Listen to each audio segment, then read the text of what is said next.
Welcome in HKHJ science academy. अस्सलाम वालेकुम। आज हम स्टार्ट करते हैं बायो का यूनिट नंबर 2 और टॉपिक है टू किंगडम सिस्टम।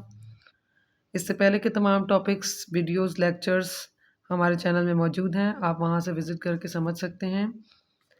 बिस्मिल्लाहिर्रहमानिर्रहीम। Two kingdom system classification. It was the earliest classification system in which all organisms are classified into two kingdom system, Plantae and Animalia.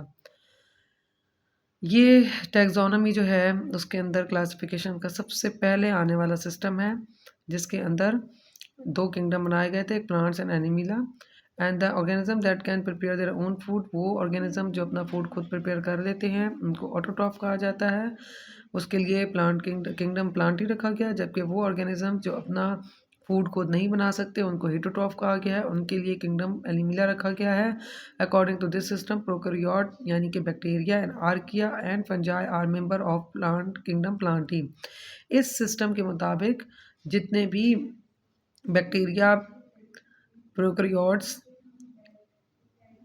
Fungi वगैरह जो हैं वो bacteria, archaea और fungi जो हैं ये किंगडम प्लांटी में रखे गए हैं, जबकि एनिमल सारे जो थे वो एनिमिला में रखे गए हैं। टैक्सोनॉमिस्ट जो थे उनको ये यहाँ पर आके ये प्रॉब्लम हुई कि हमारे पास कुछ ऐसे ऑर्गेनिजम्स भी हैं जिनके अंदर प्लांट्स वाले भी करैक्टर हैं, जैसे कि यूग्लिना।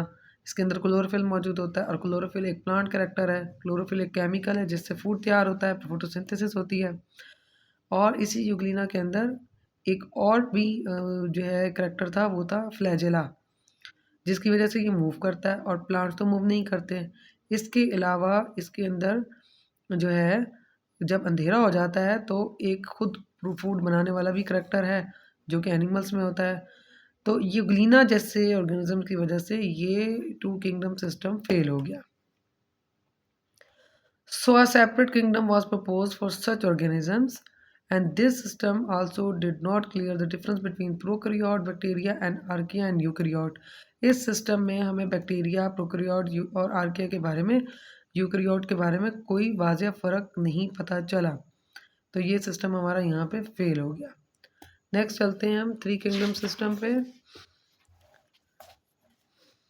थ्री किंगडम सिस्टम हमें 1866 में जर्मन जोलॉजिस्ट अर्नस्ट हैकल ने दिया, और इन्होंने ये तीन किंगडम सिस्टम प्रोटिस्टा, इसमें प्रोटिस्टा को ऐड किया, जिसके अंदर यूग्लिना जैसे ऑर्गेनिज्म, यानी जो प्रॉब्लम हमें टू किंगडम सिस्टम में हुआ इन्होंने सॉल्व कर दिया।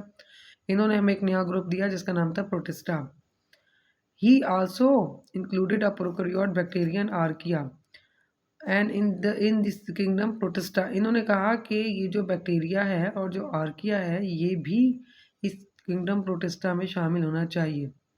In this system fungi were still include in the kingdom Plantae.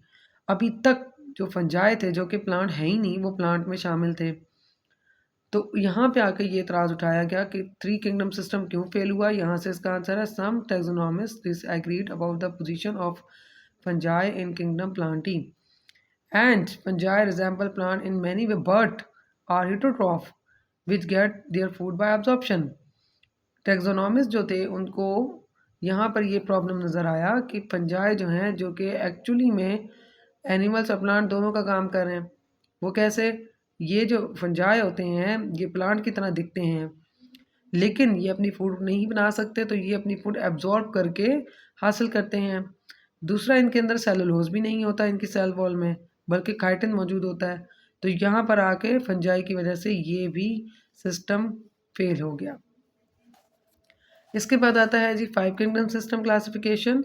In 1937 French biologist E Chatton suggest the term prokaryotic to describe bacteria and eukaryotic to describe protista, fungi, animalia and plants. तो यहाँ पर 1937 में ई चैटन ने एक काम दिखाया कि इन्होंने प्रोकैरियोट और यूकैरियोट को अलग-अलग कर दिया। इन्होंने कहा जी प्रोकैरियोट में बैक्टीरिया आएगा और यूकैरियोट में फंजाई, प्रोटिस्टा, एनिमल और प्लांट आएंगे। In 1969 American ecologist Robert Whittaker introduce the five kingdoms classification system. और इनका सिस्टम किस बेस पे था? किसका? रॉबर्ट विटेकर का। The level of cellular organisation, इन्होंने कहा सेलुलर ऑर्गेनाइजेशन के लेवल को देखना है आपने, यानी सेल कितने टाइप्स के होते हैं, 2 टाइप्स के होते हैं, unicellular and multi cellular. Unicellular वो सेल होंगे जो एक सेल से बने हुए होते हैं, और मल्टी सेलुलर वो सेल होते हैं जो कि 2 से ज़्यादा सेल से मिलकर बने हों। तो सेलुलर ऑर्गेनाइजेशन की बेस पे जो विटैकर थे उन्होंने दोबारा से क्लासिफिकेशन दी, और द मोड ऑफ न्यूट्रिशन, और न्यूट्रिशन यानी ग़िज़ा किस तरह से हासिल कर रहे हैं उसके तरीके की वजह से उन्होंने ऑर्गेनिजम्स को डिवाइड करने की कोशिश की, जो कि 3 मेथड हैं। एक है फोटोसिंथेसिस, यानी कि carbon dioxide plus sunlight plus chlorophyll,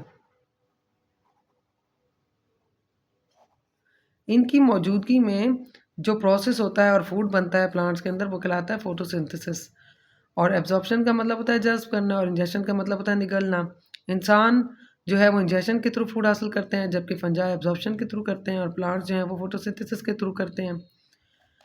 on this basis organism are were classified into a 5 kingdom system, और इन बेसिस पर ही 5 किंगडम सिस्टम बने, Monera, Protista, Fungi, Plantae, Animalia. In 1988 American biologist Margulis and Schwartz modified the 5 kingdom classification of Whittaker। इन दोनों ने इन्हीं के kingdom system को मज़ीद आगे जाके मॉडिफाई किया, and they considered genetic along with cellular organisation. इन्होंने कहा सेलुलर ऑर्गेनाइजेशन के साथ साथ जेनेटिक्स को भी देखना है, मोड ऑफ न्यूट्रिशन के साथ साथ जेनेटिक्स को भी देखना है और उसको क्लासीफाई करना है। And they classify the organism into the same 5 kingdom as propose by Whittaker. उसके बाद आया जी हमारे पास 3 डोमेन सिस्टम, यानी ये ऊपर तक 5 किंगडम बन गए, लेकिन किंगडम के ऊपर भी एक ग्रुप होगा जो कि मेन 3 ग्रुप्स हैं, उनकी क्लासिफिकेशन हम डिस्कस करेंगे इसमें।